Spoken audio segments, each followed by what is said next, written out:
Week one, day one. So far, so good. I noticed just a little bit of hunger in the morning.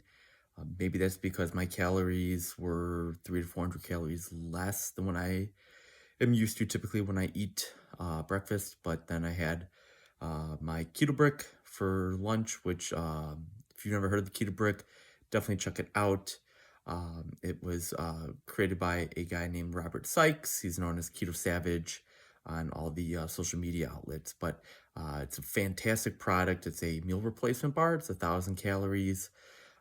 Depending on the flavor you get, you're looking at anywhere between 8 to 15 grams of total carbs, 30 to 34 grams of protein, and 88 to 94 grams of fat.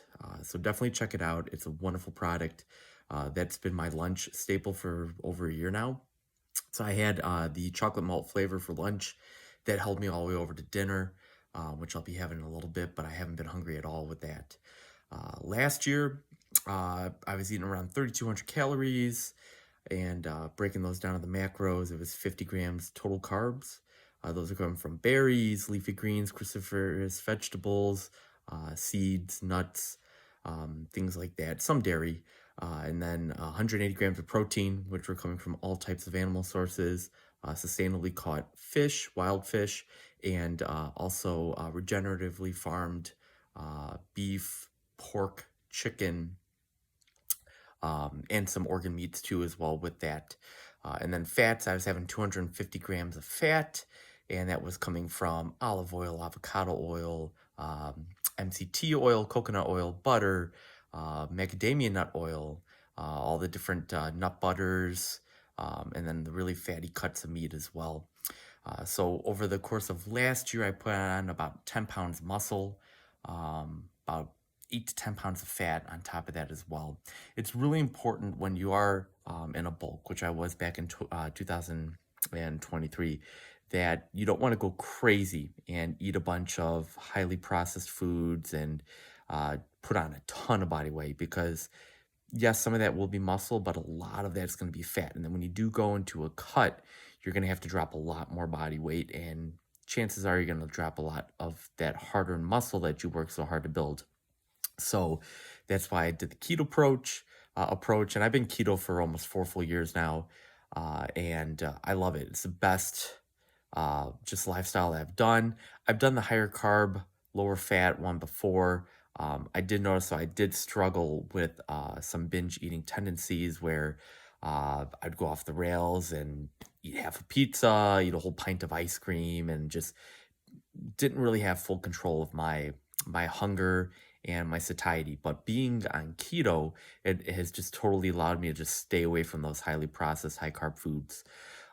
So that's why I've done that, and I'm really looking forward to this prep to see how it really just drops the body fat and just kind of minimizes my hunger. Another thing with doing keto is ketones are muscle sparing. So, what that means is as your body's breaking down fat, once the fat is liberated from the fat cells, it travels through your bloodstream to the liver. The liver then takes it and it's packaged up as a triglyceride. And it's a glycerol backbone with three fatty acids. That's why you get the tri 3 glyceride, glycerol being the backbone. The liver burns that glycerol as energy, as glucose. And then the three fatty acids that are liberated, the liver turns those into ketone bodies. And ketone bodies are very leucine sparing. Leucine is an amino acid, which our muscles are made up of amino acids. And when the ketones are present, that it allows then for the muscle tissue to be preserved instead of being broken down and burned when you're in a deficit or when the body needs energy. And if you're eating a high carbohydrate diet, your body will take that muscle and break it down when it senses that it's low on energy or it needs fuel. And it does something called gluconeogenesis, which just means creating of new glucose. So it takes the muscle protein, breaks it down, and turns it into glucose, which again is called gluconeogenesis. So by being on a ketogenic diet, as I was saying, with those ketone bodies, your body is going to naturally preserve muscle. So hypothetically, through these next 26 weeks, I should break down very little muscle tissue, and most of the weight that I do drop will be all body fat. So I'm looking forward to seeing what that looks like and how the process unfolds. So my mindset, I'm laser focused right now. I know it's day one, but I feel very confident and very strong with this approach I'm going to be doing.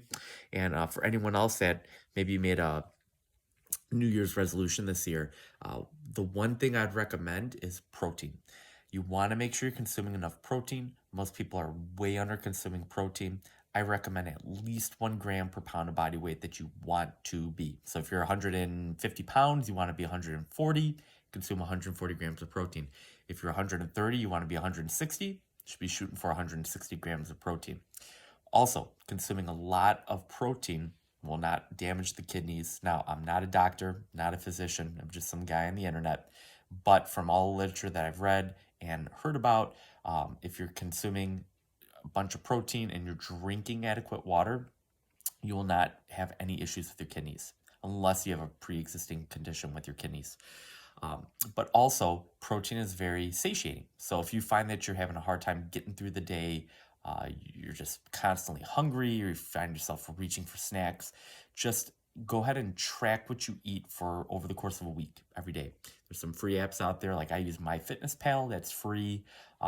There's a chronometer, as well as another free app that you can use to track what you're consuming.